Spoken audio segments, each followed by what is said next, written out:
Wargi Bandung kembali lagi di Ngariung Ngobrol Anak Negeri untuk Bandung. Bagi wargi Bandung yang belum menonton Ngariung episode sebelumnya, bisa langsung scroll dulu YouTube channelnya Diskominfo Kota Bandung. Jangan lupa untuk di like, comment, subscribe, dan di share sebanyak-banyaknya. Nah, seperti biasa nih tentunya di Ngariung akan selalu menghadirkan narasumber yang akan berbagi informasi seputar Kota Bandung. Dan Ngariung kali ini special edition karena kita akan membahas mengenai Hari Guru yang akan kita peringati pada tanggal 25 November 2022. Dan langsung aja kita sambut narasumber kita pada hari ini. Assalamualaikum warahmatullahi wabarakatuh, Bapak. Waalaikumsalam. Sampurasun. Rampes. Alhamdulillah di pagi yang cerah ini, karena ini kita syutingnya pagi-pagi apa ya, masih ada sinar matahari. Sehat Bapak? Alhamdulillah. Tetap semangat. Tetap semangat. Alhamdulillah. Nah, wargi Bandung, hari ini kita akan ngebahas tentang Hari Guru Nasional yang akan kita peringati sebentar lagi nih. Tapi sebelum kita ngebahas tentang itu, Pak, mangga boleh disapa dulu nih wargi Bandung yang ada di rumah, sekalian perkenalkan dirinya. Silahkan Pak. Assalamualaikum warahmatullahi wabarakatuh. Warga Bandung semua, berbagai komponen masyarakat, para orang tua siswa, para siswa, anak-anakku semua, perkenalkan, saya Cucu Saputra, saat ini mendapat amanah menjadi Ketua PGRI Kota Bandung untuk masa bakti tahun 2022 sampai dengan tahun 2025. Dan latar belakang saya, sejatinya saya adalah guru. Saya sudah 30 tahun menjadi guru, dan pada bulan April tahun 2022 saya sudah purna tugas. Tetapi masih mendapat amanat menjadi Ketua PGRI Kota Bandung sampai tahun 2025. Oke, jadi Bapak udah lebih dari 30 tahun menjadi seorang guru ya Pak ya? Ya. 32 tahun saya guru di SMA di Kota Bandung, dan alhamdulillah tahapan demi tahapan saya lalui, menjadi guru, menjadi seorang kepala sekolah, menjadi seorang pengawas sekolah, dan saya juga mendapat kepercayaan dari pemerintah Kota Bandung, pernah menjadi kepala bidang, dan terakhir saya mendapat kepercayaan menjadi Sekretaris Dinas Pendidikan Kota Bandung. Oke, berarti perjalanannya panjang ya Pak ya, sampai dengan hari ini jadi Ketua PGRI Kota Bandung ya Pak ya. Nah, mungkin sebelum kita ngebahas juga PGRI ataupun Hari Gurunya, maaf Pak, Hari Guru, boleh ceritain Pak gimana dulu awalnya, kenapa sih Bapak pengen jadi guru? Karena kan jadi guru tuh katanya susah-susah mudah ya Pak ya. Dulu awalnya gimana Pak? Awal-awalnya saya lebih berorientasi pada bentuk-bentuk pekerjaan yang lebih berurusan dengan manusia ya. Jadi interaksi dengan manusia itu lebih merasa itu menjadi passion saya, ketimbang saya berurusan dengan alat ataupun teknologi begitu. Dan saya juga terinspirasi oleh guru-guru hebat ketika saya jadi sekolah, menginspirasi, memotivasi, dan memberi warna-warna dalam kehidupan saya, sehingga saya punya dorongan untuk bagaimana agar saya bisa seperti guru-guru saya dulu dan bisa melanjutkan perjuangan dan dedikasi guru-guru di Indonesia. Oke, dulu Bapak pertama kali jadi guru ngajar mata pelajaran apa Pak? Kebetulan saya itu jurusan saya ambil itu jurusan kimia ya, zaman waktu itu jadi IKIP Bandung. Tahun 83, dan saya tugas menyelesaikan tugas kuliah, lulus sampai tahun 88. Dan saya menjadi guru SMA mulai jadi pegawai negeri sipil mulai tahun 1990. Dulu ngajar pertama di sekolah mana Pak? Saya guru SMA 23 di Antapani, yang asal mulanya adalah SMA 2. Jadi SMA 23 itu dari SMA 2 yang siang. Kemudian saya pernah menjadi kepala sekolah di SMA 24 Bandung, di Ujung Berung selama 4 tahun. Pernah menjadi kepala SMA 3 Jalan Belitung selama 4 tahun. Pernah menjadi kepala SMA 4 dan SMA 6 selama 4 tahun, dan terakhir menjadi kepala SMA 1 Bandung, Jalan Dago di situ. Ya, luar biasa banget nih. Ini buat wargi Bandung, Akang Teteh di rumah yang mungkin pernah keajar dulu sama Bapak nih, sekarang Pak Cucu ada di sini untuk membagikan informasi buat Akang Teteh di rumah. Nah, jadi kalau misalkan lagi nonton juga dulu alumni Semansa SMA 3 ya Pak ya, jangan lupa buat like juga video ini nanti ya kalau nonton ya Pak ya. Oke Pak. Pak, mungkin Hari Guru ini kan memang menjadi makna tersendiri apalagi untuk guru-guru ataupun murid-murid juga ya Pak ya. Karena memang guru itu kalau kita bisa bilang guru digugu dan ditiru, lalu juga guru pahlawan tanpa tanda jasa. Nah, kalau Hari Guru sendiri ini kan kita peringati tanggal 25 ya Pak. Itu kenapa sih Pak sejarahnya dulu bisa diperingati tanggal 25 November Hari Guru Nasional ini Pak? Oh iya, jadi tanggal 25 November ditetapkan oleh pemerintah Republik Indonesia pada tahun 2016 menjadi Hari Guru Nasional setelah guru memiliki undang-undang, yaitu Undang-Undang Nomor 14 Tahun 2015. Nah, penetapan tanggal 25 November sebagai Hari Guru Nasional sejarahnya diambil dari lahirnya organisasi guru pada tahun 1945. Jadi 100 hari setelah kita merdeka, guru-guru se-Indonesia berkumpul membentuk organisasi profesi yang bernama PGRI. Dengan demikian maka tanggal 25 November diperingati sebagai Hari Guru Nasional diambil dari lahirnya organisasi PGRI pada tanggal 25 November tahun 1945. Gitu. Gitu. Jadi memang diperingatinya ini bersamaan dengan lahir juga PGRI ya Pak ya? Ya.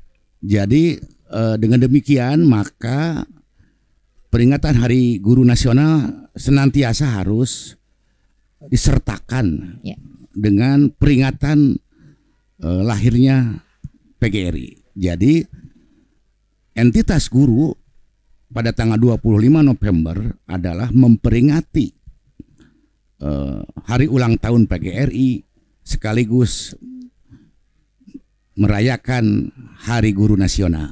Begitu. Oke. Nah, berarti nanti dari PGRI sendiri apakah akan ada peringatan khusus secara khusus, Pak? Ya. Untuk tanggal 25-nya? Tentu karena ini sudah ditetapkan menjadi Hari Guru Nasional, maka peringatan Hari Guru Nasional itu lebih menjadi domainnya pemerintah. Oh iya. Sementara entitas guru pada umumnya tidak bisa melepaskan Hari Guru Nasional itu dengan hari lahirnya PGRI. Maka pada tahun 2022 PGRI merayakan hari ulang tahun yang ke-77 sekaligus memperingati Hari Guru Nasional. Oke, Bapak ini kan sudah menjadi seorang guru lebih dari 30 tahun ya Pak ya. Lalu juga mungkin sudah melewati banyak cerita-cerita unik, suka duka gitu. Tapi pengen tahu dulu nih Pak, menurut Bapak sendiri sebagai guru yang sudah lama berkiprah di bidang pendidikan Pak, gimana Bapak sekarang ngelihat pendidikan, kondisi pendidikan di Kota Bandung saat ini Pak? Alhamdulillah kami hari ini memiliki catatan baik ya tentang pendidikan di Kota Bandung secara umum, yaitu catatan baiknya adalah aksesibilitas masyarakat untuk mendapat layanan pendidikan dasar khususnya itu mendapat perhatian secara serius dari pemerintah.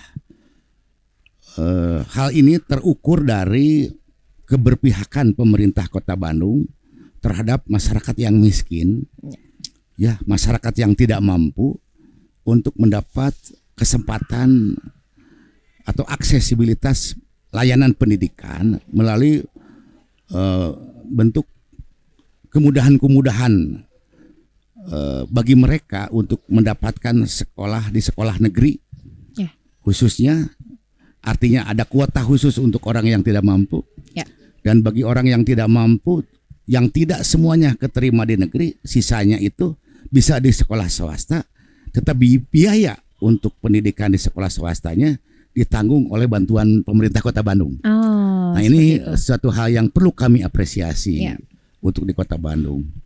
Begitupun hal yang kedua, perhatian terhadap tenaga pendidiknya. Kami sangat apresiasi dengan semangat Pak Wali Kota Bandung dengan slogan Bandungnya Ka Guru. Nah itu. Khususnya hari ini masih ada teman-teman kita, para pendidik dan tenaga kependidikan yang status kepegawaiannya belum menjadi PNS. Dan hari ini alhamdulillah pada umumnya guru-guru di Kota Bandung yang belum PNS mendapat kesempatan untuk menjadi P3K. Dan ada kelompok-kelompok guru yang juga belum terakomodir di P3K. Nah, tentu dalam hal ini perlu proses, tetapi dari sisi kesejahteraan pemerintah Kota Bandung telah memberikan sentuhan terhadap kesejahteraan guru yang honorer, yaitu dengan memberikan upah atau honor kepada guru-guru yang honorer itu di angka minimum UMK Kota Bandung. Nah, ini apresiasi dari kami. Jadi dua hal tadi. Ya mungkin catatan lain yang perlu ditingkatkan adalah bagaimana teman-teman guru yang honorer ini yang belum terakomodir di P3K tetap harus terus diperjuangkan. Yang kedua, tidak boleh ada pemutusan hubungan kerja. Ketika ada moratorium misalkan pengangkatan P3K atau guru honor. Nah ini tentu catatan kami dari PGRI dengan harapan menjadi kebijakan pemerintah Kota Bandung, tidak boleh ada guru yang existing hari ini mengabdi untuk pendidikan di Kota Bandung dan membantu pemerintah dalam menyerahkan layanan dasar itu dirumahkan. Ini catatan kami dan kami percaya bahwa dengan jargon Bandungnya Ka Guru, hal itu tidak akan terjadi di Kota Bandung. Insya Allah ya Pak ya, mudah-mudahan. Nah Pak, di pendidikan di Hari Guru Nasional ini tentunya kan guru ini memiliki peran yang sangat besar ya Pak ya bagi dunia pendidikan, mencetak murid-murid ataupun penerus generasi bangsa yang berkualitas, cerdas dan berkualitas gitu Pak. Nah di era globalisasi seperti sekarang ini tentunya kan juga guru dari masa ke masa terus berkembang ya Pak ya, skill-skillnya juga terus bertambah. Nah sebenarnya apa sih Pak yang harus dimiliki seorang guru di era globalisasi seperti sekarang ini Pak? Ya, tentu guru-guru di Kota Bandung sudah sangat memahami filosofi Ki Hajar Dewantoro. Bahwa setiap anak itu memiliki yang namanya kodrat alam dan kodrat zaman. Nah, kodrat alamnya intinya adalah anak-anak kita, peserta didik kita itu beragam dengan segala perbedaan-perbedaan yang ada ini, maka guru-guru harus bersikap inklusif terhadap perbedaan-perbedaan itu. Nah, yang kedua, menurut Ki Hajar Dewantoro ada yang disebut dengan kodrat zaman. Nah, kodrat zaman ini di era 4.0 ini adalah tentang digitalisasi. Betul. Dengan demikian maka guru hari ini pun harus bisa beradaptasi dalam kodrat zamannya, sesuai kodrat zamannya, yaitu bagaimana mereformasi diri dari orientasi dari berpikir eksklusif terhadap peserta didik menjadi lebih inklusif. Yang kedua, membekali diri dengan terus-menerus guru menjadi seorang pembelajar. Nah, guru menjadi seorang pembelajar hari ini, kebutuhan teknologi informasi itu menjadi sebuah keniscayaan. Betul. Saya kira itu yang penting.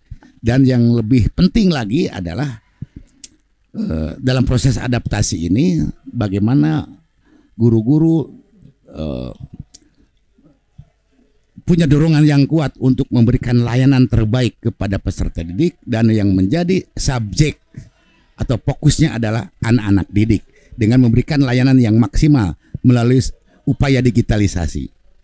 Oke, jadi memang setiap harinya guru itu pasti ada pembelajaran baru, adaptasi baru juga ya Pak ya. Karena memang misal nih Pak Cucu guru satu, tapi muridnya terus berganti ya Pak ya. Selama 30 tahun itu pasti muridnya terus berganti nih Pak. Nah tentunya selama 30 tahun perjalanan dengan adaptasi-adaptasi yang harus dilalui sama Bapak, kira-kira suka dukanya apa sih Pak selama jadi guru 30 tahun itu Pak? Ya saya harus proporsional ya. Saya lebih banyak sukanya. Oke. Apa tuh Pak? Dibanding dukanya. Sukanya itu karena saya membuat pilihan hidup menjadi guru itu adalah passion saya. Selalu ketika saya berada bersama-sama murid itu lupa akan segala persoalan. Karena selalu bergairah berada di anak-anak kita. Di tengah-tengah murid itu selalu menyenangkan, selalu berenergi gitu ya. Dan yang lebih penting lagi, ketika saya berada di kelas itu, maka kelas itu menjadi panggung yang penuh kemegahan bagi saya. Dan itu penuh kehormatan buat saya. Anak-anak didik kita merespon saya, merespon kita guru dengan penuh antusias.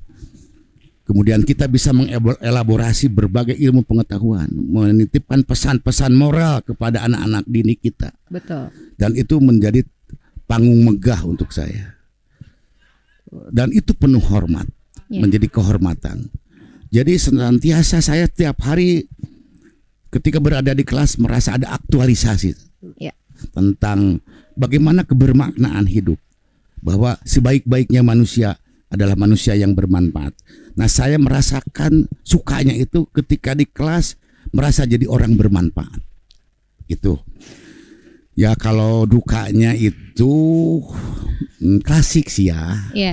Tapi alhamdulillah saya kan 32 tahun jadi guru. Pokoknya guru harus menjadi orang yang tangguh lah. Yang struggle, yang sabar, yang berbagai dinamika kehidupan, kekinian kadang-kadang tidak mendapat jawaban terhadap pilihan profesi jadi guru, terutama persoalan finansial, gitu.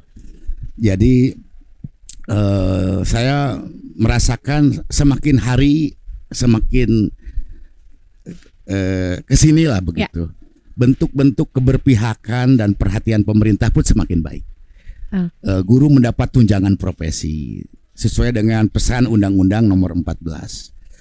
Jadi guru itu selain dapat gaji juga dapat tunjangan profesi. Jadi lebih banyak dukanya itu adalah lebih pada wilayah finansial ketika kebutuhan-kebutuhan untuk punya rumah, kebutuhan-kebutuhan untuk menyekolahkan anak itu bisa jadi tidak mendapat jawaban terhadap pilihan profesi itu. Tetapi itu tidak menggoyahkan komitmen kita di kelas dalam pengabdian kita terhadap murid. Ya duka yang lain juga terjadi pergeseran nilai di masyarakat kita. Padahal setiap peradaban manapun di dunia, baik di negeri Cina, di Jepang, di Korea ataupun di Eropa, selalu menempatkan guru pada posisi yang terhormat. Betul. Jadi guru punya posisi tersendiri di pandangan publik. Nah, belakangan entah apa yang menjadi sebab begitu. Cara pandang masyarakat itu mulai bergeser ya, ada dekadensi cara pandang dari tuan guru, juragan guru bisa jadi sekarang menjadi si guru begitu dalam persepsi masyarakat. Tetapi itu saya kira hanya pikiran-pikiran yang terlalu baper ya. Saya kira tergantung bagaimana kita menempatkan diri, itu saja. Oke, jadi nggak aneh ya Pak ya kalau guru mas selalu berjiwa muda karena setiap harinya ketemunya sama anak-anak muda ya Pak ya, ngajarnya anak-anak remaja gitu kalau di SMP, anak-anak yang ABG kalau SMA gitu ya Pak ya. Mudanya guru itu karena harus beradaptasi terhadap pemikiran-pemikiran yang baru, yang kekinian. Jadi ide-ide kebaruannya harus tetap ada, harus di-upgrade diri kita sehingga mungkin berdampak terhadap performan atau apa. Karena memang harus menyesuaikan dengan perubahan itu. Betul. Nah Pak, kalau misalkan Teh Adel nih ya, dulu kan jadi murid juga, ada cerita unik yang sampai sekarang nggak bisa dilupain adalah dulu di sekolah SMP. Kebetulan ini kita ada di SMP 2 Pak, alumni SMP 2 juga Teh Adel Pak. Dulu pakai rok, kan nggak boleh, kan dulu masih pakai rok span katanya Pak ya. Terus nggak boleh di atas lutut. Kebetulan saat itu tinggi badannya udah cukup tinggi, terus roknya jadi kependekan. Nah kebetulan didedel Pak roknya Pak, didedel, digunting gitu karena melanggar aturan. Itu cerita unik yang sampai sekarang ini masih diingat. Nah kalau Bapak sebagai seorang guru saat itu, ada nggak cerita unik yang sampai sekarang masih diingat gitu? Dulu ada murid yang seperti apa, terus penanganan Bapak dulu gimana? Begini, itu kan kasuistis. Ya. Dinamika itu selalu ada di guru. Tapi saya ingin menyampaikan pada kesempatan ini, sejatinya cara pandang terhadap pendidikan itu harus holistik ya. Dan ini bukan hanya cara pandang sepihak dari guru, tetapi dari baik pemerintah maupun masyarakat. Pendidikan itu apa sih sebetulnya? Jadi pendidikan itu menurut Ki Hajar Dewantoro sejatinya adalah tempat persemaian benih-benih kebudayaan. Jadi ketika guru tanda kutip ya cenderung reaktif terhadap performan anak, itu sebetulnya adalah sebuah sikap tanggung jawab terhadap tugas mulianya. Sebab guru menanamkan benih-benih kebudayaan, benih-benih yang sesuai tentu dengan agama maupun dari agama, aspek norma-norma ketimuran dan sebagainya. Nah ini sebetulnya sebuah dilema ya. Artinya selalu itu menjadi hal yang menjadi persoalan-persoalan teknis di lapangan. Sebab proses adaptasi guru terhadap perubahan zaman itu tidak berarti lantas guru menjadi permisif terhadap kecepatan perubahan itu yang bisa jadi menurut cara pandang guru itu tidak sesuai dengan benih-benih kebudayaan yang ditanam oleh pesan pendidikan itu sebetulnya. Iya betul. Karena memang saat itu kalau sekarang terpikir berarti dulu tuh memang benar Pak dilakukan sama guru tuh, walaupun nih kadang-kadang kan anak-anak muda ya, aduh kenapa sih berontak duluan gitu ya Pak ya, tapi nanti setelah dipikir-pikir pasti ada benarnya juga, karena tanggung jawab seorang guru itu bukan hanya memberikan ilmu akademis aja ya Pak ya, tapi ada tanggung jawab sosialnya juga gitu. Nah Pak, dulu kan sebelum jadi seorang guru sampai dengan alhamdulillah jadi orang hebat seperti sampai dengan saat ini, dulu kan Bapak juga diajar oleh seorang guru. Nah, arti guru untuk Bapak sendiri apa sih, Pak?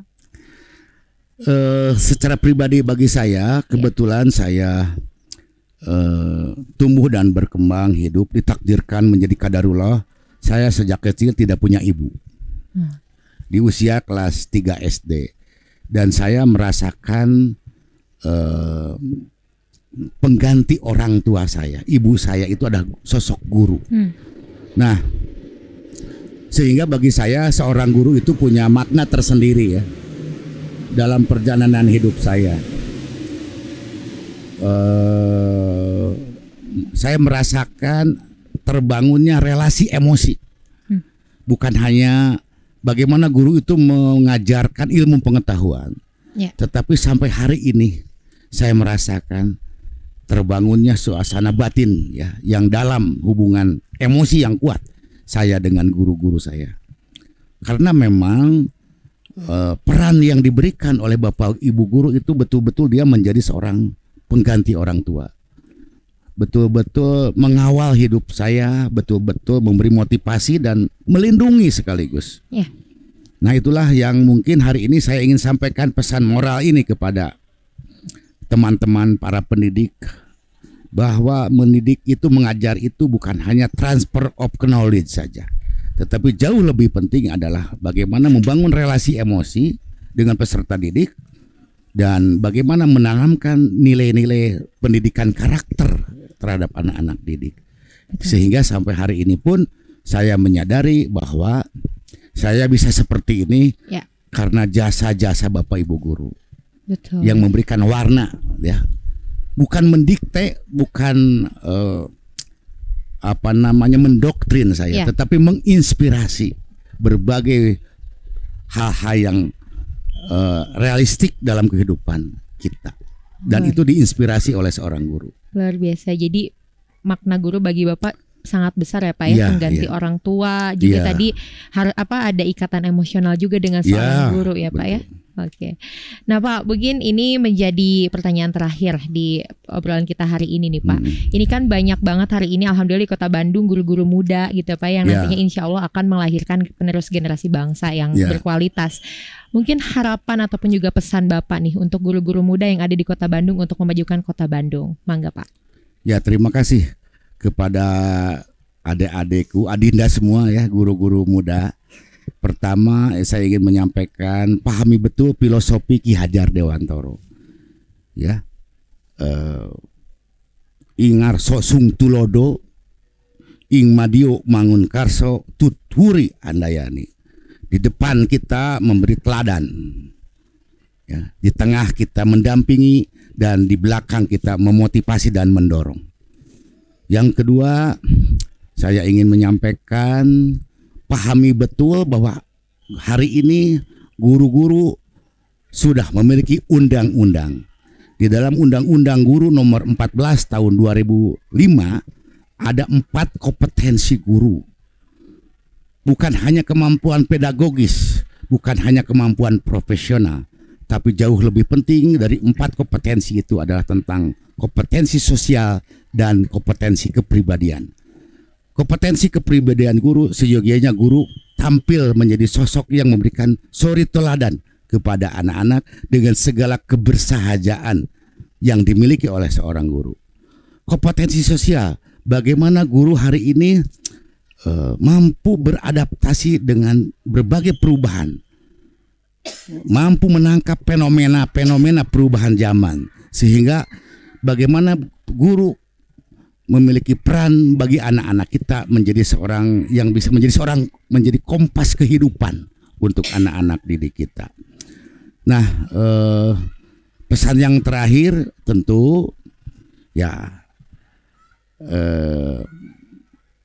tetap mengajar itu ya, mengajar itu atau menjadi guru itu bukan hanya soal bagaimana saya mendapatkan upah, bagaimana saya mendapatkan kesejahteraan. Jauh lebih penting itu menjadi seorang guru itulah seolah menjadi pilihan hidup sesuai dengan passion yang Bapak Ibu miliki. Maka ketika menjadi pilihan hidup itu seorang guru tentu harus memperkuat marwah ya, memperkuat jati diri, komitmen seorang guru. Maka pesan saya selaku Ketua PGRI Kota Bandung, jadilah guru-guru yang militan terhadap pilihan hidup, militan terhadap pilihan hidup untuk mengabdi berkat rahmat Tuhan Yang Maha Kuasa, beserta didorong oleh keinginan luhur. Itulah preambul pembukaan Undang-Undang 45. Keinginan luhurnya itu adalah salah satunya mencerdaskan kehidupan bangsa. Disitulah kita berperan. Terima kasih. Baik, terima kasih banyak Bapak. Masya Allah merinding banget Pak dengarnya nih Pak. Mungkin Teh Adel sebagai perwakilan dari siswa-siswa di Kota Bandung mengucapkan terima kasih kepada Bapak sebagai perwakilan dari guru di Kota Bandung. Terima kasih banyak sudah memberikan pelajaran yang luar biasa bagi kita semua. Mungkin sekarang kita dengan berbagai macam profesi dan latar belakang, alhamdulillah menjadi sukses, salah satunya karena guru di Kota Bandung. Luar biasa. Terima kasih Bapak atas penjelasannya. Selamat Hari Guru Pak. Terima kasih. Semoga semakin berkah. Amin. Amin ya rabbal alamin. Nah, wargi Bandung, itu tadi perbincangan Teh Adel dengan Pak Cucu sebagai perwakilan guru di Kota Bandung. Jadi untuk wargi Bandung nih, jangan lupakan setiap jasa yang diberikan oleh guru, karena kita tidak akan menjadi seperti sekarang ini tanpa salah satunya tanpa dorongan dari seorang guru. Teh Adel pamit undur diri. Sampai jumpa di Ngariung episode selanjutnya.